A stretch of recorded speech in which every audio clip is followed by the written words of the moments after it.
Hello, this is Ramanpreet Kaur, Science Mistress, Government Senior Secondary School, Mamujiya, Fazilka. ਅੱਜ ਆਪਾਂ reproduction ਇਨ ਆਰਗੈਨਿਜ਼ਮਸ ਦੇ ਇਸ sexual mode of reproduction ਬਾਰੇ ਪੜਾਂਗੇ। First ਆਪਾਂ video ਵਿੱਚ ਆਪਾਂ ਕਰ ਚੁੱਕੇ ਹਾਂ asexual mode of reproduction। ਹੁਣ ਆਪਾਂ ਪੜਨਾ ਹੈ sexual mode of reproduction। sexual reproduction ਵਿੱਚ ਕੀ ਹੁੰਦਾ ਹੈ? ਇਹਦੇ ਵਿੱਚ ਮੇਲ ਐਂਡ ਫੀਮੇਲ ਗੈਮੀਟਸ ਜਿਹੜੀ ਹੈ ਉਹ ਫਾਰਮ ਹੁੰਦੇ ਆ। formation of male and female gametes, then fusion of male and female gametes, after that the formation of zygote, then formation of embryo, and then formation of the particular organism। ਤਾਂ ਆਪਾਂ ਨੂੰ ਪਤਾ ਲੱਗ ਰਿਹਾ ਹੈ ਵੀ ਇਹ ਜਿਹੜਾ ਹੈ ਇਹ sexual reproduction ਨਾਲੋਂ elaborated plus complex process ਆ। ਐਂਡ ਇਹਦੇ ਵਿੱਚ ਕੀ ਆ ਆਰਗੈਨਿਜ਼ਮ ਸਿਮਿਲਰ ਨਹੀਂ ਬਣਦੇ, ਕਲੋਨਸ ਨਹੀਂ ਬਣਦੇ, ਉਹਨਾਂ 'ਚ ਕੀ ਆ ਵੇਰੀਏਸ਼ਨਸ ਆ ਜਾਂਦੀਆਂ ਨੇ। This is better mode of reproduction as compare to asexual reproduction। sexual reproduction elaborated process ਆ। ਇਹ ਪ੍ਰੋਸੈਸ ਇੱਕ ਪਰਟੀਕੂਲਰ ਆਰਗੈਨਿਜ਼ਮ ਦੇ ਵਿੱਚ ਇੱਕ ਪਰਟੀਕੂਲਰ ਟਾਈਮ ਪੀਰੀਅਡ ਵਿੱਚ ਹੀ ਹੁੰਦਾ ਹੈ। ਪਰਟੀਕੂਲਰ ਟਾਈਮ ਪੀਰੀਅਡ ਉਸ ਦਾ ਮੈਚਿਓਰਿਟੀ ਫੇਜ਼ ਹੁੰਦਾ ਹੈ। ਉਸ ਫੇਜ਼ ਨੂੰ ਆਪਾਂ ਕੀ ਕਹਿੰਦੇ ਆ ਜੁਵੇਨਾਈਲ ਫੇਜ਼ ਕਹਿੰਦੇ ਆ, ਜਾਂ ਫਿਰ ਪਲਾਂਟਸ ਵਿੱਚ ਉਸਨੂੰ ਵੈਜੀਟੇਟਿਵ ਫੇਜ਼ ਕਿਹਾ ਜਾਂਦਾ ਹੈ। ਵੈਜੀਟੇਟਿਵ ਫੇਜ਼ ਵਿੱਚ ਆ ਕੇ ਜਾਂ ਜੁਵੇਨਾਈਲ ਫੇਜ਼ ਵਿੱਚ ਆ ਕੇ ਹੀ ਆਰਗੈਨਿਜ਼ਮ ਜਿਹੜਾ ਇਹ ਰੀਪਰੋਡਿਊਸ ਕਰਦਾ ਹੈ, ਅਦਰਵਾਈਜ਼ ਉਹ ਨਹੀਂ ਕਰਦਾ। ਤਾਂ ਸੈਕਸੁਅਲ ਰੀਪਰੋਡਕਸ਼ਨ ਵਿੱਚ ਬਹੁਤ ਸਾਰੀਆਂ ਚੇਂਜਸ ਹੁੰਦੀਆਂ ਨੇ ਆਰਗੈਨਿਜ਼ਮਸ ਦੇ ਵਿੱਚ, ਉਹ ਆਪਾਂ ਵਨ ਬਾਏ ਵਨ ਡਿਸਕਸ ਕਰਦੇ ਹਾਂ। ਜਿਵੇਂ ਸੈਕਸੁਅਲ ਰੀਪਰੋਡਕਸ਼ਨ ਇਵੈਂਟਸ ਵਿੱਚ ਸਭ ਤੋਂ ਪਹਿਲਾਂ ਹੈ pre fertilisation changes, then syngamy and fertilization, then post fertilization। pre-fertilization ਅੱਗੇ further ਦੋ types ਵਿੱਚ ਹੈ gametogenesis, then gamete transfer। First of all ਆਪਾਂ ਡਿਸਕਸ ਕਰਦੇ ਹਾਂ ਪ੍ਰੀ ਫਰਟੀਲਾਈਜੇਸ਼ਨ ਚੇਂਜਸ ਵਿੱਚ gametogenesis। gametogenesis ਕੀ ਹੁੰਦੀ ਹੈ? It is the process of formation of haploid male and female gametes। ਇਹਦੇ ਵਿੱਚ ਕੀ ਆ ਹੈਪਲੋਇਡ ਮੇਲ ਗੈਮੀਟ ਬਣਦਾ ਹੈ, ਹੈਪਲੋਇਡ ਫੀਮੇਲ ਗੈਮੀਟ ਬਣਦਾ ਹੈ। ਠੀਕ ਹੈ, ਗੈਮੀਟਸ ਜਿਹੜੇ ਆ ਉਹ ਹੋਮੋਗੈਮੀਟਸ ਵੀ ਹੋ ਸਕਦੇ ਆ ਔਰ ਹੈਟਰੋਗੈਮੀਟਸ ਵੀ ਹੋ ਸਕਦੇ ਆ। ਹੋਮੋਗੈਮੀਟਸ ਮਤਲਬ ਮਾਰਫੋਲੋਜੀਕਲੀ ਸਿਮਿਲਰ, ਮਤਲਬ ਉਹ ਇੱਕੋ ਵਰਗੇ ਹੋ ਸਕਦੇ ਆ ਦੇਖਣ ਵਿੱਚ। ਹੈਟਰੋਗੈਮੀਟਸ ਮਤਲਬ ਉਹ ਅਲੱਗ-ਅਲੱਗ ਸ਼ੇਪ ਦੇ ਹੋ ਸਕਦੇ ਆ। ਜਿੱਦਾਂ ਫੋਰ ਐਗਜ਼ਾਮਪਲ ਹਿਊਮਨ ਬੀਇੰਗਸ ਦੀ ਗੱਲ ਕਰੀਏ ਤਾਂ ਐਗ ਦਾ ਸਾਈਜ਼ ਜਿਹੜਾ ਹੈ ਜਾਣੀ ਕਿ ਫੀਮੇਲ ਗੈਮੀਟ ਦਾ ਸਾਈਜ਼ ਲਾਰਜ ਸਾਈਜ਼ ਦਾ ਹੁੰਦਾ ਹੈ, but male gamete the size ਬਹੁਤ ਜ਼ਿਆਦਾ ਸਮਾਲ ਸਾਈਜ਼ ਦਾ ਹੁੰਦਾ ਹੈ। ਉਹਦੀ ਸ਼ੇਪ ਵੀ ਡਿਫਰੈਂਟ ਹੁੰਦੀ ਹੈ। ਹੈਟਰੋਗੈਮੀਟਸ ਜਿਹੜੇ ਮੈਲ ਗੈਮੀਟਸ ਨੇ ਉਹਨਾਂ ਨੂੰ ਆਪਾਂ ਕਹਿੰਦੇ ਆ ਐਂਥਰੋਜ਼ੋਇਡਸ ਜਾਂ ਫਿਰ ਸਪਰਮ। ਤੇ ਫੀਮੇਲ ਗੈਮੀਟਸ ਨੂੰ ਕਹਿੰਦੇ ਆ ovum or you can say egg, egg cell. ਤਾਂ sperm male gamete, ovum female gamete। Next, gametogenesis। Gametogenesis ਵਿੱਚ ਕੀ ਹੈ? If the parent body is haploid, gametes are formed by mitosis। ਜੇ female body ਹੈਪਲੋਇਡ ਹੈ ਤਾਂ ਗੈਮੀਟਸ ਮਾਈਟੋਸਿਸ ਨਾਲ ਬਣਨਗੇ, ਜੇ ਡਿਪਲੋਇਡ ਹੈ ਤਾਂ ਗੈਮੀਟਸ ਮਿਓਸਿਸ ਨਾਲ ਬਣਨਗੇ। ਠੀਕ ਹੈ, an organism may be homothallic और you can say monoecious हो सकता है, या फिर heterothallic dioecious भी हो सकता है। means to say भी एक single organism ਵਿੱਚ ਹੀ ਦੋਨੋਂ parts ਹੋ ਸਕਦੇ ਆ, ਮੇਲ ਵੀ ਫੀਮੇਲ ਵੀ, ਜਿਹਨੂੰ ਆਪਾਂ monoecious ਕਹਿ ਸਕਦੇ। dioecious और monoecious। ਠੀਕ ਹੈ, monoecious ਮਤਲਬ ਜਾਂ ਮੇਲ ਜਾਂ ਫੀਮੇਲ, dioecious ਮਤਲਬ ਉਹਦੇ ਵਿੱਚ ਮੇਲ ਵੀ ਹੈ ਤੇ ਫੀਮੇਲ ਵੀ ਹੈ, ਮਤਲਬ ਮੇਲ ਜਾਂ ਫੀਮੇਲ ਦੋਨੋਂ ਗੈਮੀਟਸ ਇੱਕੋ ਆਰਗੈਨਿਜ਼ਮ ਵਿੱਚ ਬਣ ਰਹੇ ਆ, ਤਾਂ ਉਹਨੂੰ ਆਪਾਂ ਕਹਿੰਦੇ ਹਾਂ heterothallic organism, right. Then gamete transfer. Gamete transfer ਕਿੱਦਾਂ ਹੁੰਦੀ ਹੈ? ਜਦੋਂ ਮੇਲ ਐਂਡ ਫੀਮੇਲ ਗੈਮੀਟਸ ਆਪਸ ਵਿੱਚ ਫਿਊਜ਼ ਕਰ ਜਾਂਦੇ ਆ ਤਾਂ ਉਸ ਚੀਜ਼ ਨੂੰ ਕਹਿੰਦੇ ਆ fertilisation. then fertilization is fusion of male and female gamete is called fertilization। that means we male and female gametes ਨੂੰ ਆਪਾਂ ਨੂੰ ਨੇੜੇ ਲੈ ਕੇ ਆਉਣਾ ਪਊਗਾ ਤਾਂ ਹੀ ਉਹ ਆਪਸ ਵਿੱਚ ਫਿਊਜ਼ ਕਰ ਸਕਦੇ ਆ। ਠੀਕ ਹੈ, ਇਹ ਅਲੱਗ-ਅਲੱਗ ਆਰਗੈਨਿਜ਼ਮ ਦੇ ਅਲੱਗ-ਅਲੱਗ ਪ੍ਰੋਸੈਸ ਆ। ਜਿਵੇਂ ਕਿ in some organism both gametes are motile। ਜਿੱਦਾਂ ਐਲਗੀ ਹੈ, ਐਲਗੀ ਵਿੱਚ ਦੋਨੋਂ ਗੈਮੀਟਸ ਮੋਟਾਈਲ ਹੁੰਦੇ ਆ, ਠੀਕ ਹੈ, but most of the cases male gamete motile ਹੁੰਦਾ, ਫੀਮੇਲ ਗੈਮੀਟ ਮੋਟਾਈਲ ਨਹੀਂ ਹੁੰਦਾ। ਤਾਂ ਇਸ ਕਰਕੇ ਜਿਹੜਾ ਹੈ ਮੇਲ ਗੈਮੀਟ ਹੈ ਉਹ ਫੀਮੇਲ ਗੈਮੀਟ ਤੱਕ ਮੂਵ ਕਰਕੇ ਜਾਂਦਾ ਹੈ। ਜਿੱਦਾਂ algae, bryophytes, pteridophytes, water is the medium of transfer, gamete transfer. Water ਦੀ ਹੈਲਪ ਨਾਲ ਗੈਮੀਟਸ ਜਿਹੜੇ ਆ ਟ੍ਰਾਂਸਫਰ ਹੁੰਦੇ ਆ। ਪਲਾਂਟਸ ਵਿੱਚ ਪੋਲੀਨੇਸ਼ਨ ਹੁੰਦੀ ਹੈ। ਪੋਲੀਨੇਸ਼ਨ ਕੀ ਹੈ? is the method of gamete transfer in higher plants as pollen grains. Pollen grains ਕੀ ਹੁੰਦੇ ਆ? ਮੇਲ ਗੈਮੀਟਸ ਹੁੰਦੇ ਆ। pollen grains ਦੇ ਵਿੱਚ ਮੇਲ ਗੈਮੀਟਸ ਹੁੰਦੇ ਆ।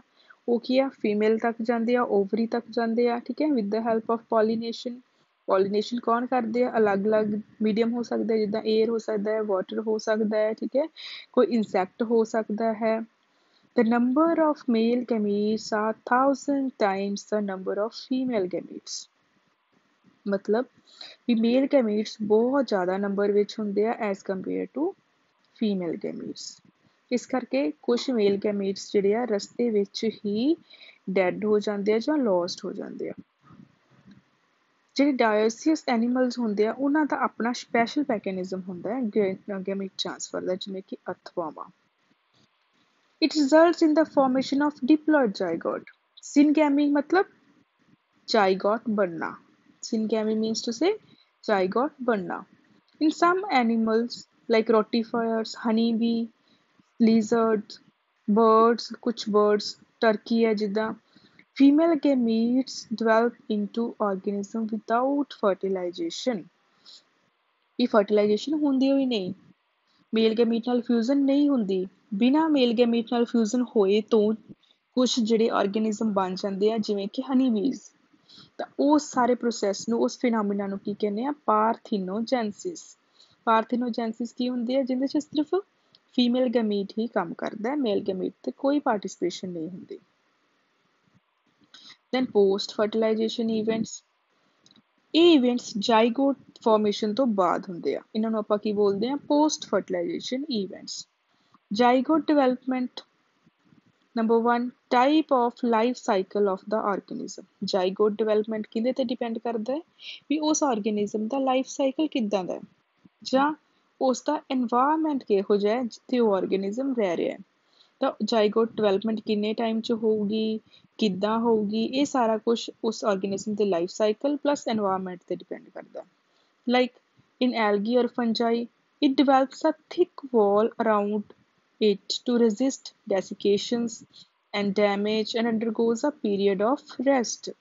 ਜਿੱਦਾਂ ਐਲਗੀ ਹੈ, ਫੰਜਾਈ ਹੈ, ਇਹਨਾਂ ਵਿੱਚ ਜਿਹੜਾ ਜ਼ਾਈਗੋਟ ਬਣੂਗਾ ਉਹ ਬਹੁਤ ਜ਼ਿਆਦਾ ਥਿਕ ਵਾਲ ਦੇ ਨਾਲ ਜਿਹੜਾ ਹੈ ਸਰਾਊਂਡਡ ਹੁੰਦਾ ਹੈ, ਤਾਂ ਕਿ ਕੋਈ ਵੀ ਡੈਮੇਜ ਉਹਨੂੰ ਨਾ ਹੋ ਸਕੇ।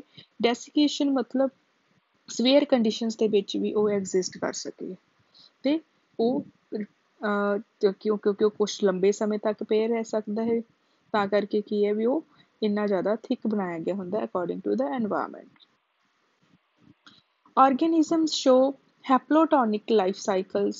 Zygote undergo meiosis. ਜਿਨ੍ਹਾਂ ਵਿੱਚ ਹੈਪਲੋਟੋਨਿਕ ਲਾਈਫ ਸਾਈਕਲ ਹੁੰਦਾ ਹੈ ਉਹਨਾਂ ਵਿੱਚ ਜ਼ਾਈਗੋਟ ਕੀ ਆ? ਮਿਓਸਿਸ ਸ਼ੋ ਕਰਦੇ, ਮਤਲਬ ਜਿਹੜੇ ਕਿ ਹੈਪਲੋਇਡ ਆਰਗੇਨਿਜ਼ਮਸ ਨੇ ਉਹਨਾਂ ਵਿੱਚ ਮਿਓਸਿਸ ਹੋਊਗੀ, while the organisms showing diploid life cycle undergoes mitosis. Haplontic life cycles ਵਾਲੇ ਕੀ ਕਰਦੇ ਆ? ਮਿਓਸਿਸ ਸ਼ੋ ਕਰਦੇ ਆ, while organism showing diplontic life cycle they undergoes mitosis. Zygote development into embryo. Post fertilization ਤੋਂ ਬਾਅਦ ਜ਼ਾਈਗੋਟ ਕਿਸ ਚੀਜ਼ 'ਚ ਕਨਵਰਟ ਹੋ ਜਾਏਗਾ? ਐਮਬ੍ਰਿਓ 'ਚ ਕਨਵਰਟ ਹੋ ਜਾਏਗਾ। ਐਮਬ੍ਰਿਓ 'ਚ ਕਿੱਦਾਂ ਕਨਵਰਟ ਹੋਊਗਾ? ਸੈੱਲ ਡਿਵੀਜ਼ਨ ਹੋਊਗੀ, ਸੈੱਲ ਐਨਲਾਰਜਮੈਂਟ ਹੋਊਗੀ, ਗਰੋਥ ਹੋਊਗੀ, ਦੈਨ ਸੈੱਲ ਡਿਫਰੈਂਸ਼ੀਏਸ਼ਨ ਹੋਊਗੀ।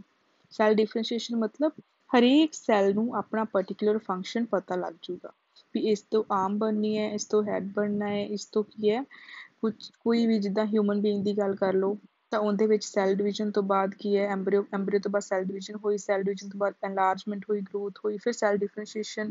ਮਤਲਬ ਕਿਹੜੇ ਸੈੱਲ ਨੇ ਕਿਹੜਾ ਫੰਕਸ਼ਨ ਕਰਨਾ ਹੈ, ਇਹਨੂੰ ਬੋਲਦੇ ਆ cell differentiation. For example in oviparous animals, oviparous मतलब egg laying animals, zygote development occurs outside the female body. ਤਾਂ ਜਾਈਗੋਟ ਡਿਵੈਲਪਮੈਂਟ ਕੀ ਆ, ਆਊਟਸਾਈਡ ਦਾ ਫੀਮੇਲ ਬੋਡੀ ਹੁੰਦੀ ਹੈ। ਜਿੱਦਾਂ ਕਿ ਬਰਡਸ ਦੀ ਗੱਲ ਕਰ ਲਓ, ਹੈਂਸ ਦੀ ਗੱਲ ਕਰ ਲਓ, ਹੈਂਸ ਕੀ ਆ, ਐਗਸ ਜਿਹੜੇ ਨੇ ਉਹ ਲੇ ਕਰ ਦਿੰਦੀਆਂ ਨੇ। ਉਸ ਤੋਂ ਬਾਅਦ ਕਿ ਉਹਨਾਂ ਨੂੰ ਕੀ ਹੈ, ਇਹ ਹੀਟਿੰਗ ਪੀਰੀਅਡ ਹੁੰਦਾ ਹੈ। ਉਹ ਹੀਟਿੰਗ ਪੀਰੀਅਡ ਤੋਂ ਬਾਅਦ ਉਹ ਕੀ ਆ, ਫੀਮੇਲ ਦੀ ਬੋਡੀ ਦੇ ਆਊਟਸਾਈਡ ਹੀ ਜਿਹੜੇ ਨੇ ਜ਼ਾਈਗੋਟ ਬਣਦਾ ਹੈ, ਐਮਬ੍ਰਿਓ ਬਣਦਾ ਹੈ, ਉਸ ਤੋਂ ਬਾਅਦ ਆਰਗੇਨਿਜ਼ਮ ਬਣਦਾ ਹੈ। ਠੀਕ ਹੈ। ਇਨ ਵੀਵੀਪੇਰਸ ਮਤਲਬ ਜਿਹੜੇ ਕਿ ਕਿਸੇ ਆਪਣੇ ਵਰਗੇ ਜਿੱਦਾਂ ਐਨੀਮਲਸ ਨੇ, ਆਪਣੇ ਵਰਗੇ ਹੀ ਆਰਗੇਨਿਜ਼ਮ ਨੂੰ ਪ੍ਰੋਡਿਊਸ ਕਰਦੇ ਆ, ਬਰਥ ਦਿੰਦੇ ਆ, ਜਿੱਦਾਂ mammals like we human beings are mammals. In plants zygote is formed inside ovule. ਠੀਕ ਹੈ, ਪਲਾਂਟਸ ਦੇ ਵਿੱਚ ਕੀ ਹੈ, ਜ਼ਾਈਗੋਟ ਓਵਿਊਲ ਦੇ ਅੰਦਰ ਬਣਦਾ ਹੈ, where it develops into embryo then to ovule. Ovule ਕੀ ਬਣ ਜਾਂਦੇ ਆ, ਸੀਡਸ ਬਣ ਜਾਂਦੇ ਆ, ਓਵਰੀ ਕੀ ਬਣ ਜਾਂਦੀ ਹੈ, ਫਰੂਟ ਬਣ ਜਾਂਦਾ ਹੈ। ਠੀਕ ਹੈ। ਜਰਮੀਨੇਸ਼ਨ ਆਫ ਸੀਡ, ਜਦੋਂ ਆਪਾਂ ਉਹ ਸੀਡ ਨੂੰ ਲਾਵਾਂਗੇ ਤਾਂ ਇੱਕ ਨਵਾਂ ਪਲਾਂਟ ਬਣ ਜਾਊਗਾ। ਠੀਕ ਹੈ। ਤਾਂ ਵੀਵੀਪੇਰਸ ਵਿੱਚ ਫੀਮੇਲ ਦੀ ਬੋਡੀ ਦੇ ਇਨਸਾਈਡ ਹੀ ਹੁੰਦੀ ਹੈ ਗਰੋਥ, ਓਵੀਪੇਰਸ ਵਿੱਚ ਬਾਹਰ ਹੁੰਦੀ ਹੈ, ਪਲਾਂਟਸ ਵਿੱਚ ਓਵਿਊਲ ਵਿੱਚ ਹੁੰਦੀ ਹੈ। ਰਾਈਟ। ਫਰਟੀਲਾਈਜੇਸ਼ਨ ਦੀਆਂ ਟਾਈਪਸ ਦੋ ਤਰ੍ਹਾਂ ਨਾਲ ਹੋ ਸਕਦੀ ਹੈ, external fertilisation, internal fertilization. External means syngamy occurs outside the body of the organism. Syngamy means formation of zygote. Internal syngamy occurs inside the body of the organism. External fertilization, large number of gametes, male gametes and female gametes are released into the surrounding medium. ਜਿੱਦਾਂ ਕਿ fish ਐਨਫੀਬੀਅਨਸ ਵਿੱਚ ਬਹੁਤ ਸਾਰੇ number of ਗੈਮੀਟਸ ਜਿਹੜੇ ਆ medium ਵਿੱਚ ਛੱਡੇ ਜਾਂਦੇ ਆ। ਠੀਕ ਹੈ। But in internal fertilization ovas ਜਿਹੜੇ ਆ, ਓਵਮ ਉਹ ਲੈਸ ਨੰਬਰ ਵਿੱਚ ਹੁੰਦੇ ਆ, but male gametes large number ਵਿੱਚ ਹੁੰਦੇ ਆ, ਜਿੱਦਾਂ ਕਿ ਬਰਡਸ ਵਿੱਚ ਹੋ ਗਿਆ, ਮੈਮਲਸ ਵਿੱਚ ਹੋ ਗਿਆ, ਅਰਥਵਰਮਸ ਵਿੱਚ ਹੋ ਗਿਆ। ਓਵੀਪੇਰਸ ਕੀ ਹੁੰਦੇ ਆ, ਉਹ animals which lay fertilized or unfertilized eggs. Babyparis which give birth to the young ones, or you can say young individuals. Oviparous egg have calcareous shell to protect from the hairish environment. Babyparis, there are no shells, they are protected inside the mother's body. Right?